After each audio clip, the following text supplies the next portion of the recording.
Good morning. So often, when I think back and remember my life, prior to now, my loved ones, I think about people I knew who had an impact on my life.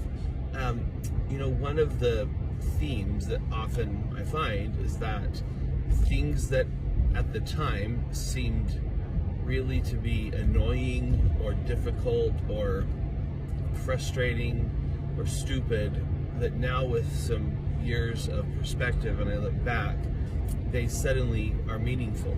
And I realize that they weren't, what I thought they were when I was a kid or a teenager with a bad attitude, which I was. I had a terrible attitude. Most teenagers do, to be honest, in my experience. But at any rate, from the time I was very young, my grandmother, my mom's mom, she was a wonderful woman. She and I shared a birthday, which was always really fun. She just had so much energy and joie de vivre. She was not an educated woman. She graduated from high school and pretty much went to work at an Air Force base during World War II. She was that generation and kind of exemplified it. She was sort of Rosie the Riveter. And then they got married, and she and my grandpa had a family and raised a family and were super involved in their community. And anyway, just wonderful people.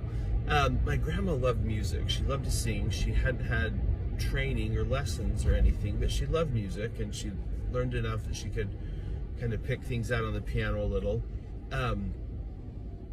So one of the things she made us do every year, and I hated this so badly, especially like as a younger kid, she made us go every year. There was a nursing home, like a assisted living, I guess we call it, but near her house. And I think it actually was part of their congregation, maybe. And anyway, she would make us, all of us, so my mom had 4 siblings, and they were all generally lived close by, so all of my mom's siblings and then all their kids, we all had to go every year to this nursing home and do a little program for Christmas. And that usually consists of maybe all of us learning a song and singing it together as a family, and then someone would usually, I think probably my dad, gave a little Christmas message or something.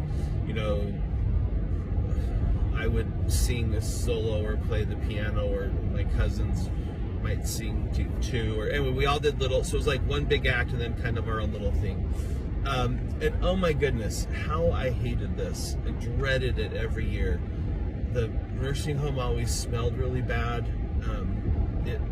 When you're young, the people were very old, and they were not, seeing really old people who are kind of in their last stages can be alarming. They sometimes say, strange things or blurt out things, and they don't all have their senses and their faculties with them.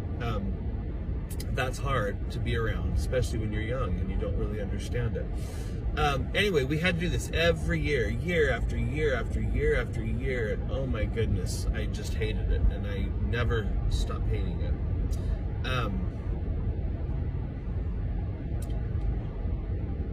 And we did that for I don't know how long. I probably honestly, my grandma had a stroke. Probably did it until then, and maybe a little bit after. But anyway, this was like a family tradition, and then we would go have it was usually, I think, tied into our Christmas, like our family Christmas party. At any rate, we did this year after year after year, and I didn't like it, even as an older kid, sometimes even worse. The smells, the noises, just, seeing people who were without their faculties or were in really pitiable, physical condition. It was hard. But now I look back on that, and I'm just blown away by the gift that my grandmother gave me. I'm sure those people probably enjoyed it. You know, I think it was probably sweet. I think I can imagine how I would feel now. If I, 30 or 40 years, imagining, like some really sweet kids singing, playing the piano, and doing a little Christmas program. That would be neat. But the impact, I think, was as much on me as it was on them. My grandma insisted that we do this before we went and just had our own celebration. There's such a lesson in that. She also just made, I'm sure I wasn't the only one who disliked it. I know all my siblings did, but she didn't care. She just pushed past any objections and insisted in her way that we do this. My grandma brought light to people.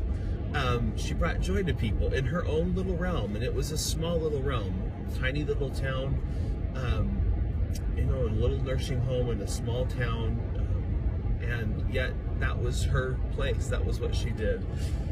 I'm more and more convinced that it's not the size of what we do, it's not the scope and the magnitude of what we do, but just simply what we do in whatever little area we have, whatever little stage we occupy. And now every year when I think about Christmas, my first thought is, what can I do for someone else? What can I do? And that was kind of the habit of mine that my grandma gave me with her insistence. So at any rate, think about what you can do on your little area of life to make someone happier. And you'll find, as always, that makes you happier. Sending you so much love. I'll talk to you later. Love, your internet grandpa.